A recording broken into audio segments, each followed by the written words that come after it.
آداب میرے پیارے 10ویں جماعت کے طلباء و طالبات، آج ہم اکبر جے پوری کی ایک غزل جو آپ کی نصابی کتاب کے صفحہ نمبر 150 پر درج ہے پڑھنے جا رہے ہیں۔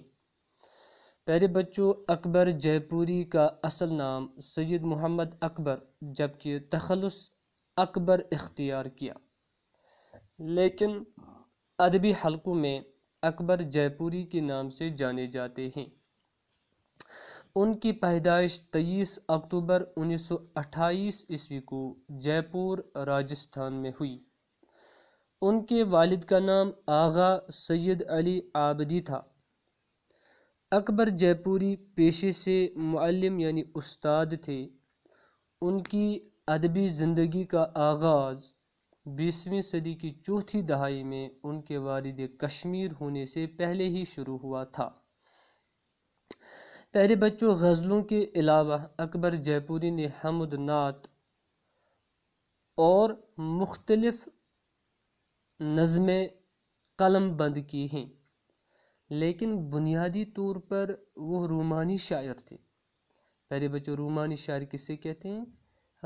سب سے پہلے ہم رومان کو جاننے کی کوشش کریں گے۔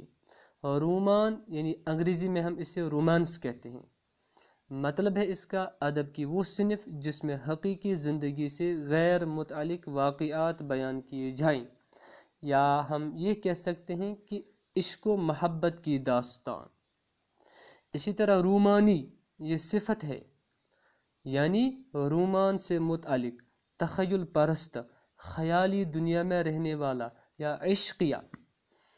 اسی طرح رومانی شاعر اس شاعر کو کہا جاتا ہے یا اس شاعر کو کہتے ہیں جو تخیل پرستی یا عشقیہ شاعری کرتا ہو۔ وہ ہے کہ اس قسم کے شاعر اکبر جے پوری تھے، یعنی انہیں رومانی شاعر کہا جاتا ہے۔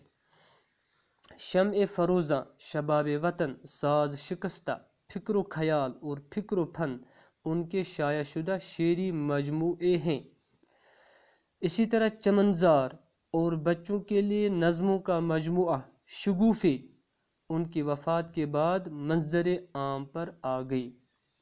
بالآخر 4 مارچ 1998 عیسوی کو سری نگر کے حسن آباد ریناواری علاقے میں اس دنیا سے چلے گئے۔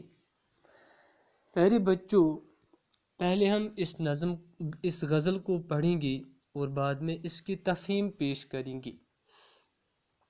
کس کو معلوم ملے خاک میں منظر کتنے، کس کو معلوم ملے خاک میں منظر کتنے، اپنے آئینے چھپائے ہیں سکندر کتنے، تشنہ لب ترسا کیے پیاس لیے آنکھوں میں، تشنہ لب ترسا کیے پیاس لیے آنکھوں میں، اور محلوں میں چھلکتے رہے ساغر کتنے، پرچم امن لیے پھرتے ہیں شہروں شہروں، پرچم امن لیے پھرتے ہیں شہروں شہروں، آستینوں میں چھپائے ہوئے خنجر کتنے، کس طرح دیتا صدا مجھ کو پتہ یاد نہ تھا، کس طرح دیتا صدا مجھ کو پتہ یاد نہ تھا، یوں تو بستی میں نظر آئے کھلے دھر کتنے، دیکھ کر تشنہ لبی میری تعجب نہ کرو، دیکھ کر تشنہ لبی میری تعجب نہ کرو، میں نے صحراؤں کو بخشے ہیں سمندر کتنے۔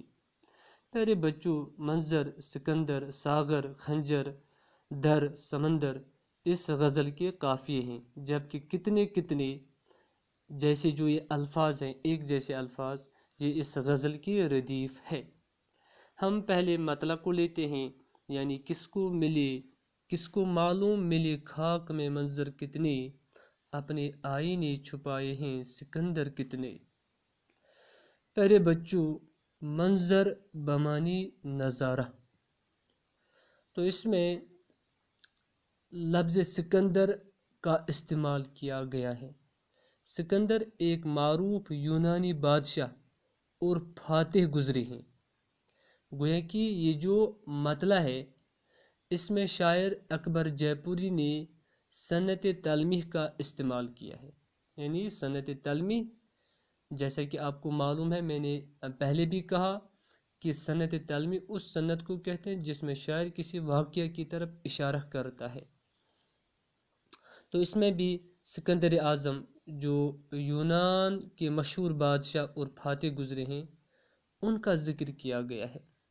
اصل میں اکبر جے پوری مطلع کے اس شعر میں دنیا کی بے ثباتی یا دنیا کی ناپائیداری کا نقشہ کھینچتے ہیں، اور شاعر فرماتے ہیں کہ اس دنیا میں بے شمار لوگ آئے، ان بے شمار لوگوں میں عظیم اور برگزیدہ ہستیاں بھی شامل تھیں، لیکن سب کے سب زمین کے اندر چلی گئی، سب کے سب قبر کی گود میں چلی گئی، اور کسی کو یہ معلوم نہیں کہ سکندر جیسے کتنے بہادر بادشاہ بھی مٹی میں مل گئی۔ یعنی پیارے بچوں، غزل کے مطلع میں شاعر نے دنیا کی بے ثباتی کی تصویر کھینچی ہے۔ سکندر یونان کا بادشاہ اور عظیم فاتح تھا۔ شاعر اس مطلع کے ذریعے سے کہنا چاہتے ہیں کہ نہ جانے کتنے سکندر جیسے کتنے بادشاہ مٹی میں مل گئے۔ کبھی کبھار ہم بخت سکندری استعمال کرتے ہیں، تو بخت سکندری ایک ترکیب ہے، اس سے مراد سکندر کی قسمت ہے، یہ کہہ کر کسی کی خوش نصیبی اور خوش قسمتی کو بیان کیا جاتا ہے۔ پیارے بچوں، بنیادی طور پر شاعر اس شعر کے ذریعے سے کہنا چاہتے ہیں کہ اس دنیا میں کسی کو دوام یا ثبات حاصل نہیں ہے، بلکہ یہ دنیا خود فانی ہے، اور اس دنیا میں جو بھی چیزیں ہیں سب کو فنا ہونا ہے۔